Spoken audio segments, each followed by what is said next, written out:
So this time I'm going to do something a little bit different. Before I start explaining each slide, I'm going to read through it. So today's topic is important military events in the Revolutionary War, and I'll read along. 4 major events: Battles of Lexington and Concord, the Battle of Saratoga, Valley Forge, and the Battle of Yorktown.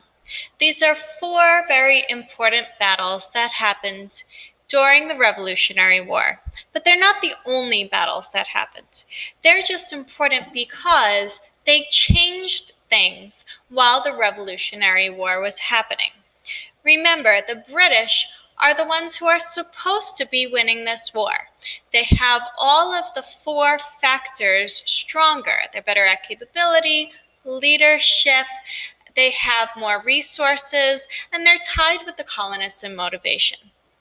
But because of these 4 major events, they end up losing, and the colonists end up winning. So it's important to know that these events are what helped the colonists win the Revolutionary War. Let's start with the battles of Lexington and Concord. We already had a video about that earlier, so let's just review it quickly. I'm going to read the slide. Beginning of the Revolutionary War, the colonists won, showed colonists they could defeat the British troops. That was the first battle, the battles of Lexington and Concord. And because the colonists won that battle, it gave them confidence. And that confidence helped them because more colonists joined the army. So they had more people and they had more resources. And that gave them the ability to fight against the British. The Battle of Saratoga. I'll read the slide. The British leader, General Burgoyne. His purpose. General Burgoyne wanted to lead British troops from Canada to New York. They would join more troops and take over New England. So here's General Burgoyne, and he wanted to bring his troops a very long distance between Canada and New York. The Battle of Saratoga happened because of General Burgoyne's poor planning. I'll read the slide. The trip was very slow because they had to go through woods. The colonists used wilderness fighting, hit-and-run tactics, and caused many casualties. Colonists also blocked the roads.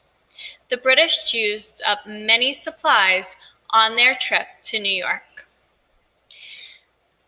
General Burgoyne's poor planning meant that when he, if you look at this map, started here and had to go all the way down to New York, he didn't realize how long it would take for him to move all those troops. They had to move through a lot of forests, up and down a lot of hills.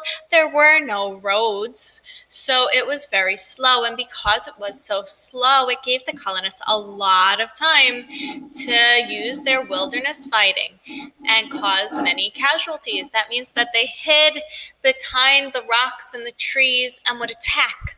And they would end up killing or hurting many of the British soldiers as they were walking.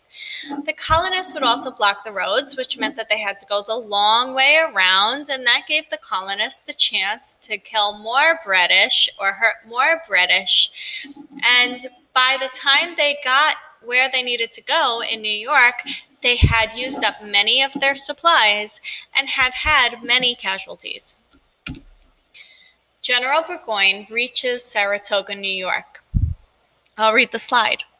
The British had few supplies and many casualties. They had not made it to the other British troops. They were vulnerable. The Continental Army attacked, and General Burgoyne was forced to surrender. Let's look at the word vulnerable. Vulnerable means they were in danger. So the British troops, because it took them so long to get to Saratoga, and they lost so many of their army men, and they lost so many of their supplies, they were in danger. And when the Continental Army attacked, General Burgoyne was forced to surrender or give up. And here's a picture of him giving up and handing the colonial general his sword, saying, "Okay, we're not going to fight." This was a huge victory for the colonists. Here's the effects of Saratoga. The French alliance. An alliance is a treaty or agreement between two nations that says they will help each other. France agreed to help the colonies. They provided resources like troops and a navy. The French hadn't helped the colonists yet. At the beginning of the war, they were just watching. And they were Britain's enemy. They had just fought a really big war against Britain themselves.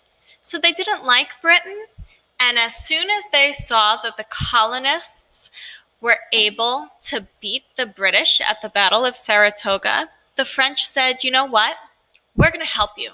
We don't like Britain. We think you should be free from them. We're going to help you, colonists, to get your freedom." So they agreed to help them, and they gave them resources. They gave them troops, and they gave them a navy. And remember, a navy are all of those battleships, those boats that you need to be able to fight in the water.